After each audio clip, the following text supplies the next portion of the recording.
जय हिंद। मैं हूं राम नारायण और आपका स्वागत है हमारे YouTube channel RK tech and trick में। दोस्तों, जैसे कि आपने थंबनेल देख ही ली होगी कि आखिर लंबी कूद और रनिंग में नंबर कम कैसे हो रहे हैं। कई सारे लोगों का ये कहना है या कई सारे स्टूडेंट ने ये कहा है कि सिर्फ लंबी कूद या रनिंग में ही नंबर क्यों कम हो रहे हैं। क्या कारण है कि लंबी कूद या रनिंग में नंबर कम होते हैं। तो उसके दोस्तों बहुत सारे कारण हैं। कुछ लोगों ने तो ये भी कहा कि क्या उसमें सेंसर वगैरह की दिक्कत है या जो उनका एक डिजिटल जो लंबी कूद के लिए जो डिजिटल मेजरमेंट वाला जो वो उनके पास स्टिक रहती है या उसमें कोई दिक्कत है। तो इस तरीके की बहुत सारी चीजें अभी हमको देखने को मिली। तो इसी के ऊपर दोस्तों ये पूरी जानकारी है कि आपको किसी प्रकार का कोई टेंशन या किसी प्रकार की कुछ भी सोचने की जरूरत नहीं है, क्योंकि वहां पर जो चीजें लगी हुई है वो चीजें आप लोगों के लिए लगी हुई है और उसमें किसी प्रकार की कोई समस्या नहीं है।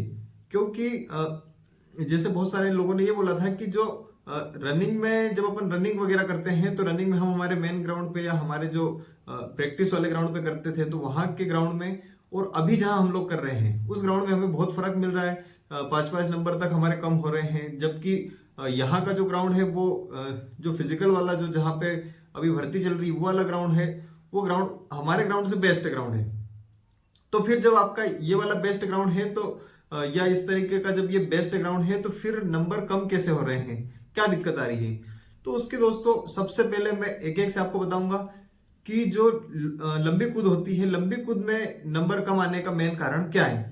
जैसे जो लंबी कूद का ग्राउंड है तो लंबी कूद के ग्राउंड में जो आपका प्रैक्टिस ग्राउंड है तो प्रैक्टिस ग्राउंड में आप क्या करते हैं कि जहां से स्टार्ट करते हैं, मान लीजिए कि आप एक गड्ढा बना दिया आपने, उस गड्ढे पे आपको दौड़ना है तो आप बहुत दूर से दौड़ते आएंगे तो वो उसका आपने एक ट्रैक बना दिया। उसके बाद जो जहां पे आप जंप करेंगे उस जंप में वहां पे आपने रेत वगैरह भर दी है और उसको गड्ढे को अपन जनरली क्या करते हैं कि हर ग्राउंड पे देखते हैं गड्ढा एकदम गहरा होता है। तो ये चीज हर जगह देखने को मिलती है।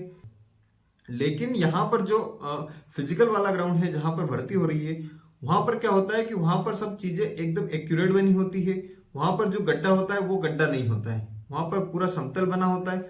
जब जैसे आप रनिंग करते हुए आते हो और उस समय आप वहां से जब आगे जाते हो या उस बेस के ऊपर से जब जंप लेते हो तो वहां पर क्या होता है कि वो एकदम समतल होने के कारण आपके कहीं ना कहीं उससे थोड़ा सा पीछे आप जंप करते हो या उसके बराबर होने के कारण आप उतना जंप नहीं कर पाते हो जितना आप उस गड्ढे में या अपने प्रैक्टिस ग्राउंड में कर पा रहे थे।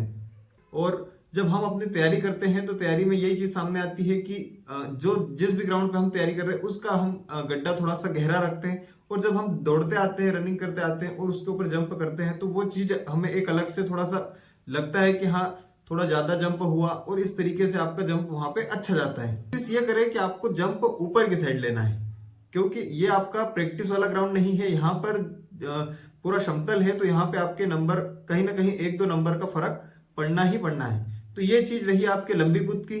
अब इसके बाद जो दोस्तों कई सारे लोगों ने ये बोला था कि जो रनिंग है तो रनिंग में क्या सेंसर की प्रॉब्लम है या क्या है ऐसा कि अच्छा ग्राउंड होने के बाद भी हमारे नंबर कम आ रहे हैं।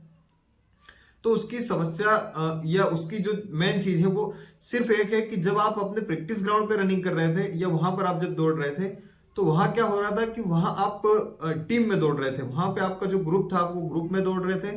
और यहाँ पर क्या है कि आपकी टाइमिंग इंडिविजुअल ली जा रही है। जैसे अगर आपको यहाँ पे रनिंग में 10 लोगों का एक फाइल बनाते हैं या 10 लोगों की एक डिटेल्स बनाते हैं तो उसमें क्या हो रहा है कि जब आप उस 10 लोगों में रनिंग करते हो तो वहां पर भी 10 लोगों को एक साथ नहीं छोड़ रहे हैं। वहां पर क्या होता है कि पहले एक व्यक्ति को छोड़ा, उसके 5 सेकंड या 10 सेकंड बाद दूसरे व्यक्ति को छोड़ा, ताकि उनमें क्या मान लीजिए उसमें आप एक दूसरे को ओवरटेक करोगे तो जो ओवरटेक करने में आपको कर्व की साइड से जब उसको ओवरटेक करोगे तो आपको उसके साइड से निकल के जाना पड़ेगा। तो उसमें भी आपके कहीं ना कहीं 1 या 2 सेकंड का फर्क पड़ेगा। इसलिए ये आप लोगों की सुविधा के लिए कि आपका टाइमिंग अच्छा है इसीलिए आपको 5 या 10 सेकंड के अंतराल में छोड़ते हैं, ताकि आपको उसमें उसका जो गैप बना है वो गैप आप उतना कवर रहे, मतलब वो 5 सेकंड या 10 सेकंड आपसे आगे रहेगा तो कहीं ना कहीं आप उसको कवर नहीं कर पाओगे। और अगर कभी मान लीजिए कि आपकी रनिंग अच्छी भी है तो आप उसको कवर भी कर लेते हो तो इसमें क्या है कि आपकी टाइमिंग बेस्ट होगी।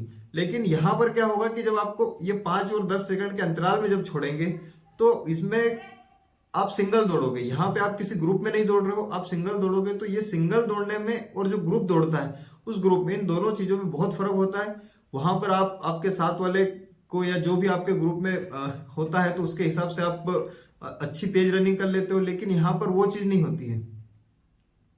यहाँ पर क्या होता है कि आप इंडिविजुअल दौड़ते हो और जब सिंगल दौड़ते हो तो सिंगल में आप उतना दम या उतना जोश नहीं ला पाते। तो आपको क्या करना है कि जो भी आपके साथ उस डिटेल्स में या उस ग्रुप में है 10 लोगों में, तो उसमें आपको यह ध्यान देना है कि जो उसमें मजबूत है, जैसे मान लीजिए आपको छोड़ा तो जो आपके आगे गया है 5 या 10 सेकंड पहले, उस व्यक्ति को आपको कवर करके चलना पड़ेगा। उस व्यक्ति को मान लीजिए आपका टारगेट अगर वो व्यक्ति है तो वो व्यक्ति आपसे 5 या 10 सेकंड पहले ही निकल चुका है, तो वो उसको अगर आप कवर करने की कोशिश करेंगे तो शायद आपकी टाइमिंग बहुत ज्यादा या बहुत अच्छी आ सकती है। तो ये रही आपकी लंबी कूद और रनिंग की समस्या। कई सारे लोगों ने पूछा था कि ये चीजें क्यों बार बार होती है, तो ये चीजों का मेन कारण यही है जो अभी आपको मैंने समझा दिया। तो आपको इसमें किसी प्रकार का कोई टेंशन लेने की जरूरत नहीं है। ये जो चीजें हो रही है ये चीजें एकदम एक्यूरेट है, आपको टाइम पर्याप्त मिल रहा है, सारी चीजें हो रही है। दोस्तों कैसी लगी आपको ये जानकारी, आप हमें कमेंट करके जरूर बताना, साथ ही अपने दोस्तों के साथ भी शेयर करना और ऐसी इंफॉर्मेशन के लिए हमारे चैनल को सब्सक्राइब कर लेना। जय हिंद, जय भारत, भारत माता की जय।